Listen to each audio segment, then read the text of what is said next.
A representantes políticos a los que tenemos estima. Teresa Rodríguez, buenos días. Muy buenos días. Bienvenida a Canal Sur Televisión. Bien hallada. ¿Qué le parece la aprobación unánime de una comisión de investigación para los cursos de formación en el Parlamento andaluz?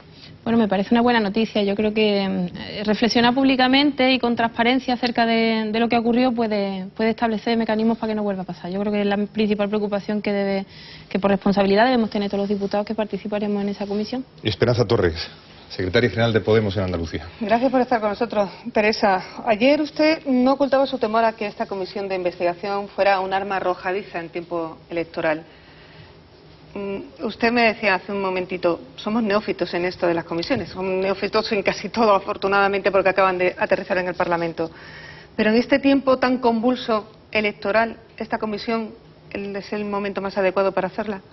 Bueno, yo creo que quien defienda que hay que esperar a que pasen las elecciones generales para establecer una comisión de investigación está planteando algo que ningún ciudadano entendería, asumiéndomelo como propio. A nadie que está siendo investigado por Hacienda o que está en curso en cualquier tipo de procedimiento de investigación se le para porque no me viene mal. Y luego, segunda cosa, la ciudadanía tiene derecho a saber, antes de votar en las generales, lo que ha pasado en Andalucía con los cursos de formación. Estamos hablando de algo muy grave. Tenemos en primer lugar que cuantificarlo. Pueden ser hasta 2.000 millones de euros defraudados de dinero que tenía que haber servido para que la formación fuera una herramienta de desarrollo en Andalucía y de ayuda a los parados. No ha sido así. Se debe conocer inmediatamente, se debía haber emprendido ya esa investigación en la anterior legislatura, qué es lo que ocurrió. Y sobre todo, insisto, para tener mecanismos de que no vuelva a pasar. No somos nosotros los que ni condenamos ni exoneramos al gobierno andaluz, ni a ningún alto cargo. Para eso están los juzgados, que por cierto necesitan medios para poder desempeñar su labor, porque corremos el riesgo de que incluso algunos delitos lleguen a prescribir, pero mientras inmediatamente transparencia y conocimiento de lo que ocurrió. Le pregunto por el mecanismo, porque claro, saber y derecho a saber lo que pasó está claro que es así, y de hecho desde hace unos meses, usted sabe, está el consejero de Empleo compareciendo periódicamente para informar sobre la revisión de los expedientes que están en ese curso de revisión de a ver qué ha pasado con los cursos de formación, ¿no? ¿Era el mecanismo, la comisión de investigación, el más adecuado? ¿No se podía haber hecho desde otra fórmula? Es decir, para saber lo que ha pasado era necesaria una comisión de investigación. Sí, el Parlamento de Andalucía establece que es necesario, y ya no son las primeras voces, desde la legislatura anterior hay una demanda de establecer una comisión pública en sede parlamentaria para poder conocer no solo los informes del consejero, que son muy útiles, que son necesarios, sino también poder llamar a declarar a personas que entendamos que tienen información importante para que entre todos esclarezcamos responsabilidades políticas en lo que ocurrió, que insisto es muy grave, y en segundo lugar adquiramos aprendizajes para que no vuelva a pasar, para que establezcamos los mecanismos de transparencia mínimo. Nosotros hemos planteado la ley de cuentas abiertas, se pueden plantear otras, de forma que no existan en la administración rincones oscuros, ángulos muertos en los que el dinero vaya a parar a donde no debe, sin transparencia, sin control, sin establecer mecanismos de justificación de las ayudas. Y nos tememos que en algunas prácticas se siguen reproduciendo ahora, en el gobierno de ahora. Sigue habiendo informes de la Cámara de Cuentas que establecen que en el plan de autónomos, por ejemplo, hay algunas ayudas, algunos millones de euros que se están repartiendo sin criterios, con exoneraciones de nuevo en la justificación de esas ayudas, sin criterios mínimos de justificación. Y yo creo que la comisión, si se saca en positivo, debe servir para eso, para paralizar viejos vicios e implementar nuevas buenas prácticas, ¿no? ¿Le parecían bien a Podemos igual de bien las dos iniciativas, la de PP y Ciudadanos? Es que eran idénticas, era difícil ver... PP, por ejemplo, consideraba sustancial que entre los convocables estuviese la presidenta Díaz. Eso fue una posición que hicieron pública luego. O sea, la comisión de investigación estaba enunciada exactamente en los mismos términos por parte de PP y de Ciudadanos, que luego el PP haya hecho público que entendía que la presidenta tuviera que concurrir en esa comisión fue posterior, y en cualquier caso nosotros lo que dijimos en ese momento es que la comisión deberá ver a quién llama a declarar. Nosotros no queremos utilizar desde luego la comisión para someter a la presidenta a un juicio público, utilizarlo para el pim pam pum del que están tan aburridos los ciudadanos. Más nos interesa llevar a funcionarios, llevar a trabajadores de las empresas que incluso han denunciado la situación de fraude que se daba en esas empresas, algunas de ellas propiedad del señor Ojeda, por ejemplo, que cercano al Partido Socialista. Nos interesa más gente que pueda proporcionar información que hacer ese show público donde además sacamos pocas conclusiones al final, ¿no? Y de la posibilidad planteada por el PSOE de convocar o citar para que comparezca en la comisión a la ministra de Trabajo, Fátima Báñez, ¿qué opina? Insisto, la comisión deberá ver quién puede proporcionar más información acerca de lo que ocurrió. No se trata de poner a nadie en el brete, de tener que situarse en un espacio similar de un juzgado y por tanto tiene el morbillo de que hay alguien imputado que se sienta en un banquillo. Para empezar, no es un juicio. Y en segundo lugar, lo que va a ser más útil, insisto, nosotros lo hemos hablado en el grupo parlamentario y creo que es razonable, va a ser llevar no a primera fila, sino a segunda y tercera fila, que son, además, en la mayoría de los casos, los funcionarios de la Administración los que denuncian los casos de corrupción. Si salen a la luz es porque hay gente honrada, que en su trabajo cotidiano no quiere ser copartícipe de cosas que ve y que no huelen bien. Y son ellos los que salen a la luz y ponen las denuncias y hacen público en sede judicial lo que pasa, ¿no? Pues nosotros queremos saberlo también en el seno de la Administración y hay muchos funcionarios, trabajadores que tienen ganas de contarnos lo que pasó a los diputados, a los representantes del pueblo andaluz. Pues fíjese que los ciudadanos también lo que han podido percibir a lo largo de estas semanas que previas a la creación de la comisión de investigación es que ustedes están quizás peleando, permítame la expresión, por un cacho de la comisión. Y ese cacho de la comisión se llama la presidencia, que no es un puesto baladí. Lo cierto es así porque decide la fórmula, el método de la celebración de las reuniones, las citaciones de las comparecencias. Pero ustedes se postularon para presidir la comisión, se postuló Ciudadanos, también el Partido Popular dijo que podría hacerlo, Izquierda Unida consideraba que eran los más válidos para hacerlo, y en estas últimas horas hemos conocido que previsiblemente hay un diputado, Julio Díaz, de Ciudadanos, que podría participar, podría ser el presidente de la comisión en virtud de un acuerdo que nadie ha confirmado entre PSOE y Ciudadanos.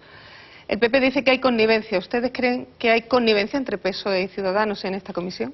Bueno, no es ningún premio presidir una comisión de investigación, es fundamentalmente muchísimo trabajo y muchísima responsabilidad. Y si nosotros nos presentamos como voluntarios para hacerlo es porque entendemos que de alguna manera somos los más outsiders, que se diría en inglés, ¿no? Los menos comprometidos con el gobierno actual de la Junta, comprometidos en positivo y en negativo. Entendemos que el Partido Popular, en primer lugar, tiene serios problemas de legitimidad para poder emprender una investigación sobre corrupción, porque lleva una mochila demasiado pesada de casos de corrupción. El PP en sí, el partido, está siendo investigado por casos de corrupción.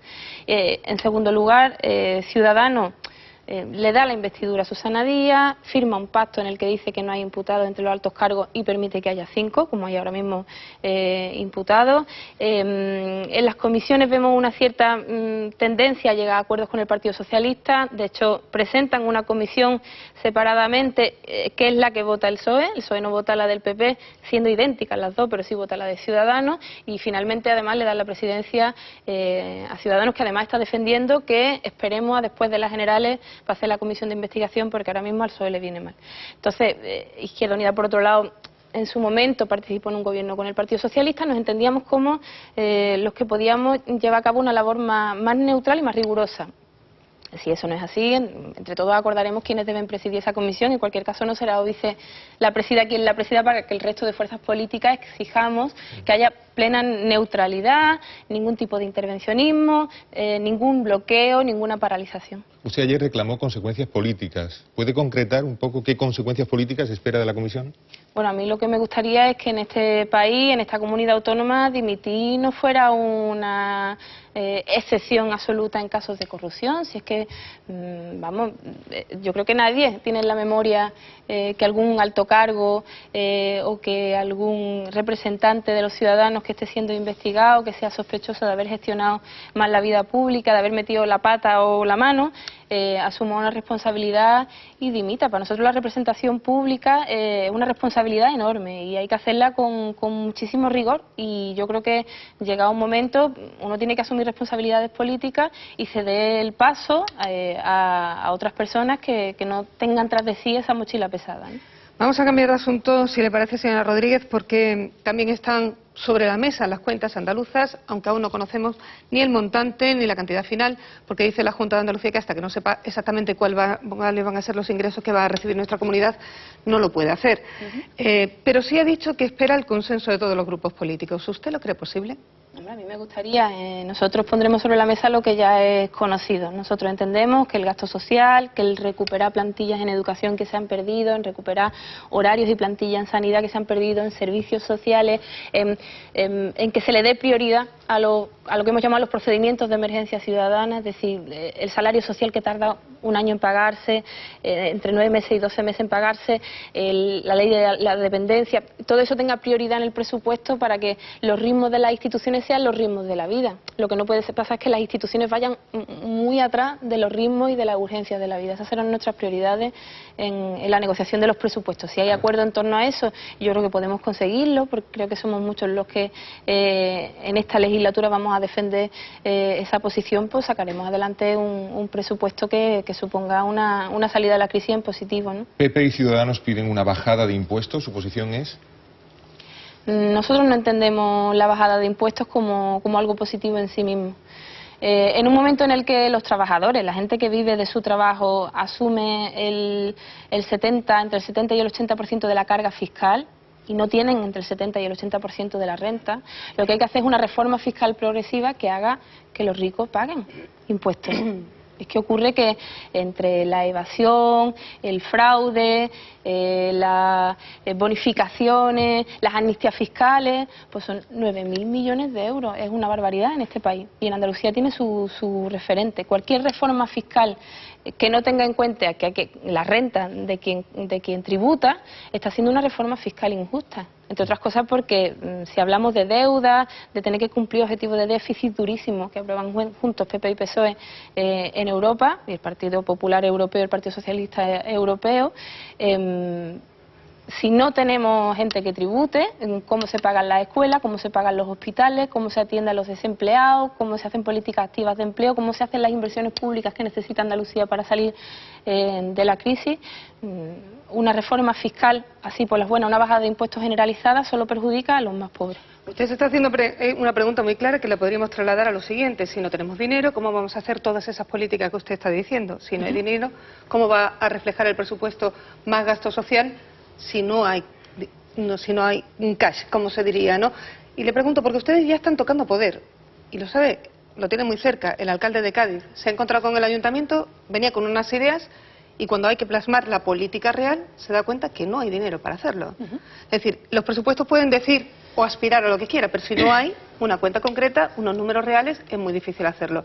De la utopía a la realidad, lo estamos viendo en Grecia, en Cádiz, lo podríamos ver en Andalucía, con unos presupuestos reales, no lo que nos gustaría hacer. ¿Ustedes serían capaces de apostar y apoyar los presupuestos andaluces? Los presupuestos tienen dos elementos fundamentalmente, los ingresos y los gastos. Siempre se actúa, en este caso, sobre los gastos, y entendiendo que el gasto social es una rémora, incluso estableciendo constitucionalmente límites de gasto que suponen que se pague antes los intereses de la deuda que los tratamientos contra el cáncer, que la dotación de las escuelas o que la atención temprana a los niños que lo necesitan. Eso se ha establecido constitucionalmente sin necesidad, estableciendo que todas las comunidades autónomas y administraciones, especialmente los ayuntamientos, no pueden gastar a pesar de que estén pagando incluso su deuda de forma regular.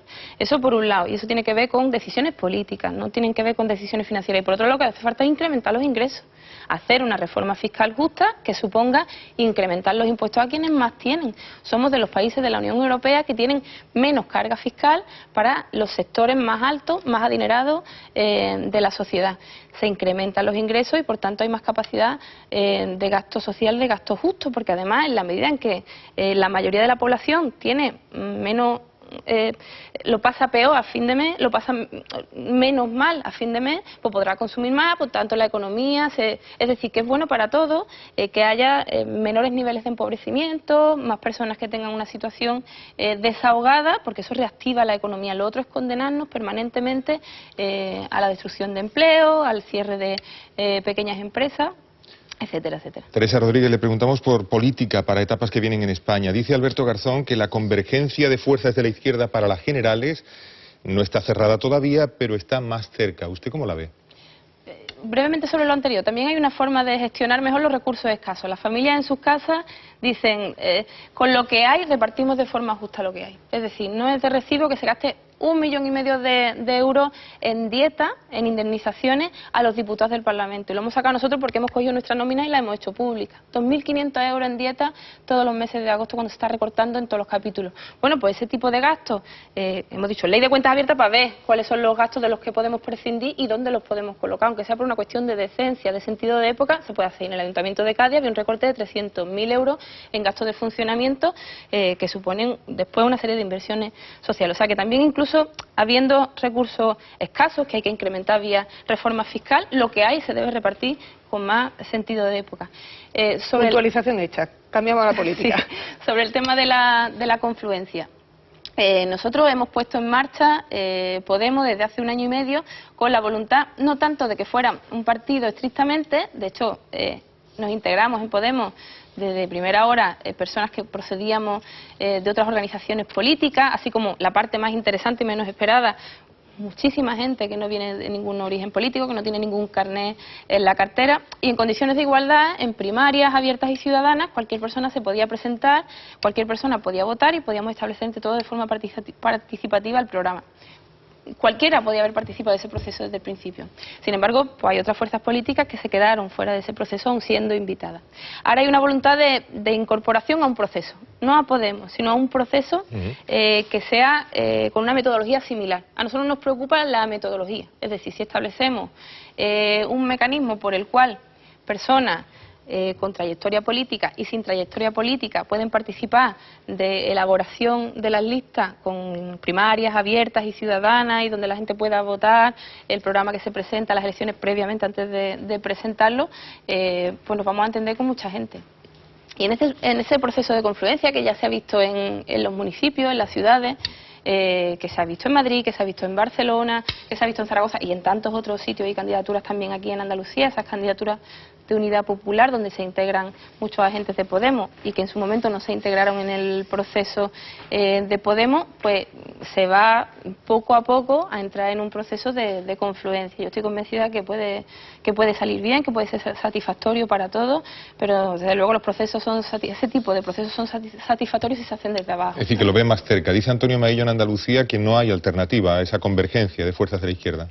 Bueno, es lo deseable, desde luego. De fuerza de la izquierda no, insisto, de fuerza izquierda en el sentido clásico, de fuerza que estén decididas a alcanzar un protagonismo ciudadano, a recuperar las riendas de la política, a regenerar la democracia y acabar con los elementos que ¿Le da generan grima la palabra corrupción. izquierda o qué? A mí para nada, soy de izquierda, lo he dicho 1.000.000 de veces. Pero han participado en Podemos y yo creo que ese es el milagro de Podemos, el mismo tipo de personas que participaban en el 15M en las plazas. Que a lo mejor era gente que de entrada no se definiría a sí misma como de izquierda, aunque estaba diciendo que no quería ser mercancía en manos de políticos y banqueros.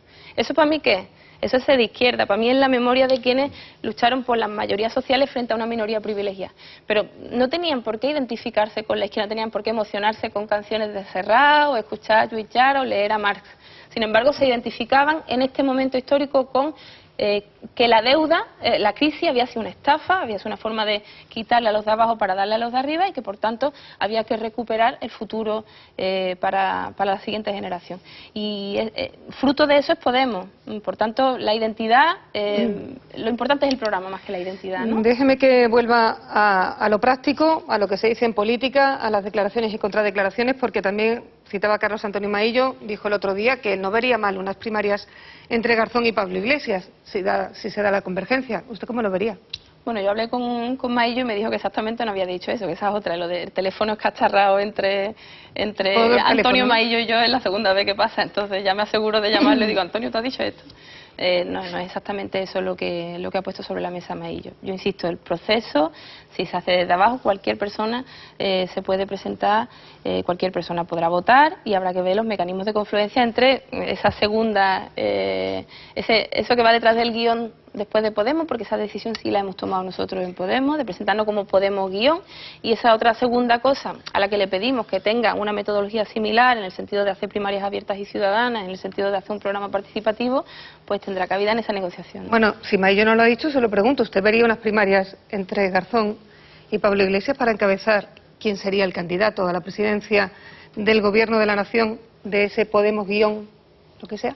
Claro, lo que pasa es que nosotros ya hemos hecho las primarias de Podemos y se pudo presentar quien quisiera. Es decir, en las primarias de Podemos podía haber participado usted, podía haber participado Garzón o podía haber participado Maillo, ¿no? Y nos debemos a los procesos de los que ya nos hemos dotado. Y hemos hecho unas primarias en las que se establece una lista que gana y que tiene un orden. Si después hay otras primarias de otra cosa confluyente, de otra cosa amplia, pues después habrá que ver, y supongo que será una negociación entre ambas, el resultado de ambos procesos, quién va primero y quién va segundo, ¿no? Entonces, están hablando de convergencia, estamos hablando de un partido que es grande y el otro que se adhiere si quiere adherirse, pero a las condiciones que tenemos, ¿no? No, fíjese, al otro lo que le estamos pidiendo es que participe de un proceso de confluencia, que de hecho ellos ya lo han iniciado en algunos casos con iniciativas como Ahora en Común, en procesos de candidaturas de unidad popular en algunos pueblos y ciudades, y en función de eso, pues ver con el resultado de ambas listas cuál es el orden, ¿no? ¿Se acordaba usted antes de Serrat y de Llach y, en fin, parecía que pasaba Cataluña por su mente? Es verdad. Bueno, dígame qué opinión le merece esa tercera vía que hay quienes promueven para la situación catalana. Bueno, yo creo que las terceras vías en general suelen ser inventos, creaciones artificiales. Yo creo que en el caso de Cataluña hay una cosa que no suele salir a la luz, hay una cosa que no se suele poner en primer plano, y es que en Cataluña hay problemas sociales de alta intensidad. Es decir, hay personas, hay una candidatura en Cataluña que es la que nosotros apoyamos, que lo que está planteando es que en Cataluña es tan importante o más la relación que tiene con el resto del Estado como que se encuentre al principio de la tabla en desahucio, o que sea la comunidad autónoma o de las comunidades autónomas más desiguales de España. Y que esa falsa oposición entre Convergencia y PP lo que esconde es en realidad bastante similitud de casos de corrupción, recortes en servicios públicos que están siendo investigados por la Guardia Civil, están siendo registradas por la Guardia Civil. Tienen mucho más en común que las diferencias que tienen. Sin embargo, hay ese sainete, ¿no? En ese sainete, en medio, hay muchas fuerzas políticas, mucha gente en Cataluña que está pensando en los derechos sociales, que está pensando en la justicia social, que está pensando en el derecho a decidir sobre todo, también sobre la vida cotidiana. Le van a preguntar también nuestros contertulios, si le parece. Podemos empezar por Málaga. Manolo Castillo, adelante. Aquí está la secretaria general de Podemos en Andalucía y portavoz de este grupo en el Parlamento andaluz. Hola, muy buenos días. Yo tengo una reflexión y luego una pregunta, muy rápido, por cuestiones de tiempo. Yo siempre la escucho hablar, en esta conversación que ha mantenido, en esta entrevista, le escucho hablar de ricos y pobres, de arriba y abajo, pero no escucho hablar casi nunca, por no decir nunca, de la clase media trabajadora, ¿no? Entonces, ¿no cree que, siendo Andalucía una de las comunidades con mayor presión fiscal, ¿no cree que esa reforma fiscal, esa bajada de impuestos beneficiaría a esa clase media trabajadora? Las familias tendrían más dinero para consumir, para mover la economía en una comunidad además con tanto paro, ¿no? Con más del 30% de paro. ¿No cree que esa clase media trabajadora está siendo olvidada, incluido por Podemos? Yo no he hablado de pobres y ricos en el caso de la reforma fiscal. Yo hablo de quienes viven de su trabajo y de quienes viven de su renta, que es diferente. O sea, yo estoy pensando en ese porcentaje tan pequeño de la población que no vive de su trabajo, y hay muchas personas que viven de su trabajo perteneciendo a eso que pudiéramos considerar clase media, en el sentido de quien se levanta a las 7 de la mañana, abre su negocio, se acuesta tardísimo por la noche, hace cuenta. Para mí esa persona es una persona que vive de su trabajo, frente a quienes viven de la renta a costa de la especulación. En ese sentido hay que diferenciar pero que entre sufre los que... mucha presión fiscal, me refiero, ¿no? Claro, pues entonces revisemos la presión fiscal a los autónomos y digamos concretamente, vamos a revisar la presión fiscal a los autónomos, pero no una bajada de impuestos o incluso una supresión de impuestos en general sin tener en cuenta la renta de quien paga los impuestos, incluidos evidentemente los autónomos. Habrá que reducir los impuestos de quienes están generando empleo, pero habrá que aumentar los impuestos a quienes sin generar empleo se están engordando el bolsillo cada mes, que son pues los especuladores, ¿no? Y en Andalucía también los hay, quien vive de la renta, ¿no? Le pregunta Lola Tortosa. Sí, yo quería saber si el resultado, ya que estamos hablando de Cataluña antes, el resultado de Cataluña sí que puede en estas elecciones va a ser determinante para futuras alianzas con Izquierda Unida, y concretamente yo le hablo de Andalucía. Yo le pregunto por el caso de Andalucía, donde sí, usted misma ha admitido que está habiendo conversaciones con Antonio Maillo, que habla con él. Hasta ahora, bueno, claro, es la primera noticia, porque hasta ahora los dos lo negaban, casi lo negaban que hablaban. Bueno. En ese caso. Y si en el futuro se ve una posible alianza, igual que en Cataluña, aquí en unas elecciones autonómicas.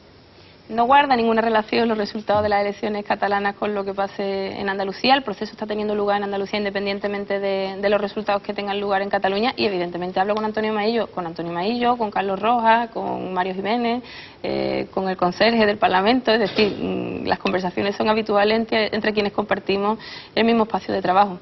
Pero ¿a qué nos referimos Maillo y yo? A que no va a haber una conversación a puertas cerradas entre Antonio Maillo y Teresa Rodríguez para ver cómo organizamos las listas en Andalucía para las generales. Eso no se va a producir. Va a haber espacios abiertos que la gente además podrá reconocer y podrá ver, donde se hable de política, se hable de programas, se hable de metodología participativa, y en función de eso se vaya construyendo la confluencia. Le pregunta Rafa Rodríguez. Yo, al hilo de este mismo tema, recuerdo que Antonio Maillo aquí a final de julio reconoció aquí públicamente en esta misma entrevista que estaba usted que había mantenido reunión con usted y para hablar de este tema, del tema de la confluencia, es decir, hablando en plata del tema. Hablando en plata del tema y no mareando mucho la perdiz, realmente esa candidatura de Unidad Popular, insisto con ello y le han preguntado a todos, ¿va a ser posible? ¿Sería lo mejor para toda la izquierda? O si van separados, ¿será negativo? Sobre todo con el sistema DON. ¿Será negativo para todos luego en unas elecciones generales? ¿Es positivo o negativo el ir todos juntos? Y en el caso también de Izquierda Unida, si no están apretando o humillando además a Izquierda Unida como tal partido, porque están diciendo la confluencia con personas, o que vengan persona a persona, pero que no venga el partido. En Cataluña se han ido como partidos, en Andalucía están diciendo que no como partido, es decir, porque la marca Podemos, usted decía, a ella no van a renunciar a las elecciones generales, ¿no? Eso como reflexión y pregunta. Y luego también con el tema de los cursos de formación, que es la otra cuestión que se ha hablado aquí, los dos grandes temas de la entrevista. En el caso de Andalucía es lo que le compete evidentemente a ustedes, y por eso ponen el énfasis que se aclare qué es lo que ha ocurrido aquí, pero no van a pedir lo mismo a nivel nacional. El PSOE decía ayer una comisión al Congreso de los Diputados. No están ustedes todavía en el Congreso de Diputados y pueden promover comisiones idénticas en otras comunidades autónomas, y cuando lleguen al Congreso pueden hacer lo mismo. ¿Ustedes partidarios de hacerlo cuando el tema de la formación no es una cosa solo de Andalucía, Nueva Andalucía, y es una cosa que además lleva más de 30 años con los mismos tipos de regularidades? Es un mal endémico del propio sistema. Entonces, ¿Podemos quiere regenerar todo el sistema de cursos de formación en España? Son las dos cuestiones, la política y los cursos. Es fundamental, además, porque guarda relación directa con el modelo productivo en el que estamos. También con una tendencia a privatizar la formación. La formación profesional para el empleo, para empezar, está absolutamente desregulada, y los que lo sufren más son los profesionales de la formación profesional para el empleo. Y en segundo lugar, se ha privatizado, es decir, se ha puesto en manos, y además, en general, se ha puesto en manos y lo han acabado cogiendo gente cercana al poder, ¿no? Que sabían que iban a venir subvenciones por aquí o por allí, incluso se han dado subvenciones a academias creadas ex profeso para conseguir esas subvenciones, porque había información privilegiada procedente del poder político, ¿no? De la cercanía al partido en el poder, y eso se ha dado efectivamente y lamentablemente en toda España. Hemos dicho 1000 veces que la corrupción es un mal endémico en general en España. El 4,6% del Producto Interior Bruto es un lastre para el desarrollo. Por tanto, llevaremos a cabo iniciativas similares a estas en absolutamente todo el país. Y luego, sobre la confluencia, otra vez, que me parece que son siempre la misma pregunta, o yo intento ver los matices, pero me cuesta un poco de trabajo. Sobre todo por obtener respuesta clara. Claro, pero como es un proceso que está ahora en marcha, es difícil dar una respuesta clara. O sea, yo cuando acabe ese proceso, que tendré yo que respetar y que respeta su ritmo y que no condicionarlo, pues el resultado será evidentemente público y notorio, todo el mundo lo conocerá. Sí, tendrá una opinión. ¿Le gusta o no? Claro. ¿Sí o no? Hombre, me parece estupendo que se construya una herramienta cada vez más potente de participación ciudadana. Y no soy partidaria de los acuerdos en los despachos entre partidos. Más claro, agua, ¿no? Esperanza, ¿una última pregunta o qué? Sí, claro, porque vamos a terminar esta entrevista y no podríamos terminar una entrevista que se precie con Teresa Rodríguez sin preguntarle por Pablo Iglesias. Evidentemente. Evidentemente, hay que terminar hablando, porque claro, idilio con él como que no parece que tenga. Y tampoco lo oculta. ¿Cómo están las relaciones? ¿Usted va a hacer campaña, por cierto, en Cataluña? Sí, voy el 18 de septiembre a Girona. ¿Y sus relaciones con el jefe? Pues las relaciones con el jefe, que no es mi jefe, las relaciones con mi compañero Pablo Iglesias son buenas como siempre. Además, siempre lo he dicho. Que tengamos diferentes perspectivas en determinados debates políticos no significa que nos llevemos mal. Yo creo que tenemos que acostumbrarnos también a nuevas dinámicas en las organizaciones políticas. Nosotros queremos hacer política de otra manera. Eso supone que yo no siempre esté de acuerdo con Pablo en todo, pero que no siempre esté en desacuerdo en todo. Es decir, que haya debates en los que yo esté de acuerdo con él y debates en los que esté de acuerdo con otro compañero o compañera. Yo creo que eso es lo sano, porque si no lo que estaríamos hablando es de familia. Es decir, está la familia de Teresa Rodríguez, la familia de Pablo Iglesias, y los dos luchan por conseguir más puestos de responsabilidad, más diputados, más alcaldes y más liberados en el partido. Eso es lo tradicional que vemos en todas las fuerzas políticas. En nuestro caso, yo creo que una sanidad democrática mínima interna en el partido supone tener diferencias sobre algunos debates y tener coincidencias sobre otros. Usted habla y él matiza, y usted dice que no dijo tal como que dijo antes. Entonces ese proceso lo hemos ido viendo en estos meses. Pero me tiene que poner un caso concreto, si no yo sinceramente me despisto.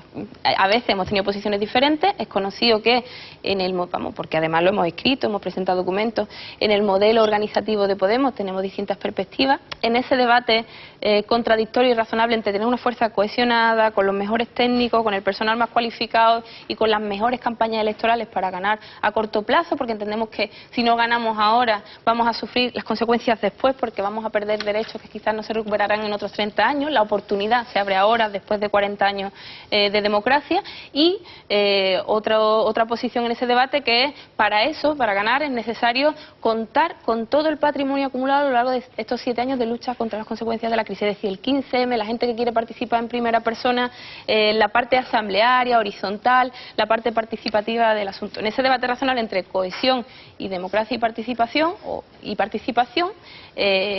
pues hay muchos matices, y él y yo hemos tenido posiciones diferentes, escritas, puestas en negro sobre blanco y absolutamente sinceras. Bueno, en fin, que no nos vamos a poner a buscar ejemplos concretos de esa sintonía a veces discrepante entre usted y Pablo Iglesias, que está llena de momentos de divergencia. Eso es, pasar las mejores amistades del mundo y ya está. Gracias por estar esta mañana. La amistad nunca ha estado puesta en entredicho, ¿eh? Amigos somos. Incluso cuando tenemos posiciones políticas diferentes somos amigos. Somos compañeros. Que es una alegría escuchar esa afirmación. Gracias por estar esta mañana en Canal Sur Televisión, Teresa Rodríguez. Muchas gracias a usted. Esperanza, gracias por ayudarnos a preguntarle. En la televisión pública de Andalucía, como siempre. Gracias, Teresa. Gracias.